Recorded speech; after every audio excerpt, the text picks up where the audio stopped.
Hello, आयटॅबमध्ये सगळ्यांचं स्वागत आहे.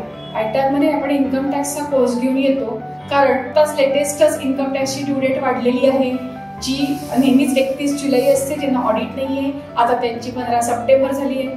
ह्या सगळ्या लेटेस्ट न्यूज तुम्हाला वाचता येतात. बेसिकली प्रत्येक व्यक्ती जो इन्कम कमावतो त्याला त्याचे इन्कम टॅक्सचं रिटर्न कसं भरायला पाहिजे.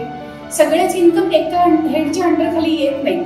मग माझं इन्कम मी जे काय कमवते आहे ते मी नेमकं कुठल्या हेडमध्ये टाकवायचं आहे, त्याच्याशी रिलेटेड टॅक्सेशन कसं असणार आहे, त्याच्यानंतर मला लॉस झाला तर काय, तो माझा बुडतो का, हे पण मला बघणं महत्वाचं असतं.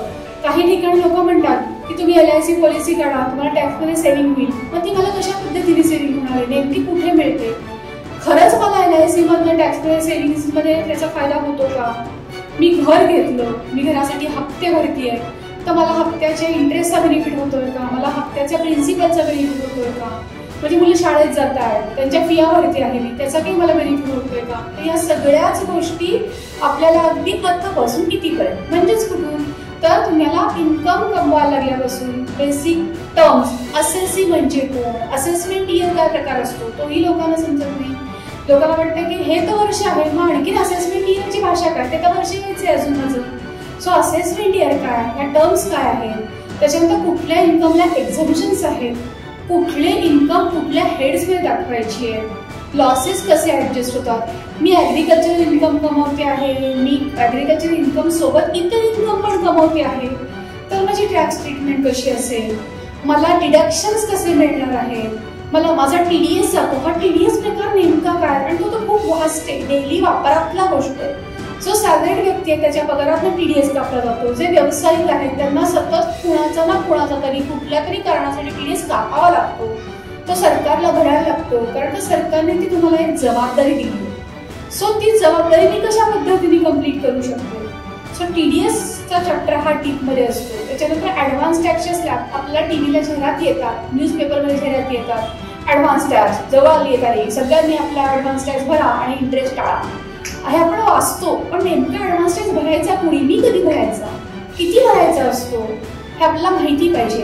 व्याज कसं लागतं, मी जर सरकारला टॅक्स भरला नाही, उशिरा भरला, मी एखादा इन्कम दाखवला नाही तर त्याचे परिणाम काय होऊ शकतात. मी जर सॅलरीड पर्सन आहे तर ITR 1 मी कसा फाईल करावा, मी माझा AIS रिपोर्ट कसा बघावा, TIS कसा बघावा, माझा कापलेला TDS हा सरकार दरबारात जमा होतोय हे मी कसं बघायला पाहिजे.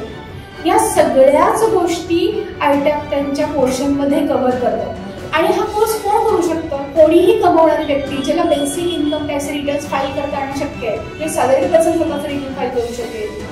देन छोटे छोटे व्यावसायिक आहेत ते स्वतःचं रिटर्न फाईल करू शकतात, स्वतःचा टॅक्स समजून घेऊ शकतात.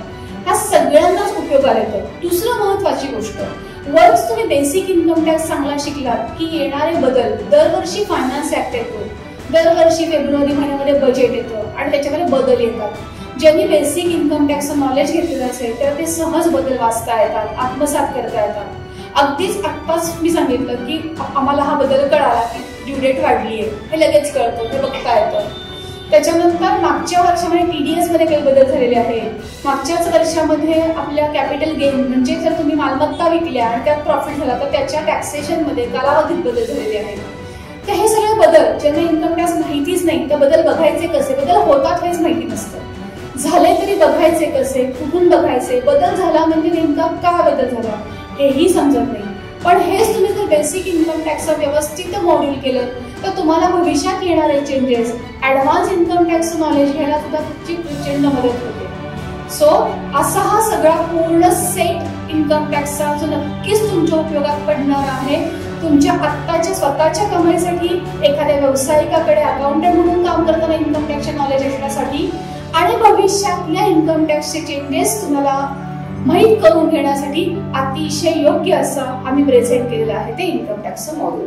सो तुम्ही ह्याच्यावरती जरूर विचार करा. आणि एक अजून बेनिफिट असं आहे की लेटेस्ट इन्कम टॅक्स फायलिंग चालूच आहे. शिकता शिकता तुम्हाला काय बदल कसे करतात हेही इमिजिएटली बघता येण्यासारखं आहे. थँक्यू.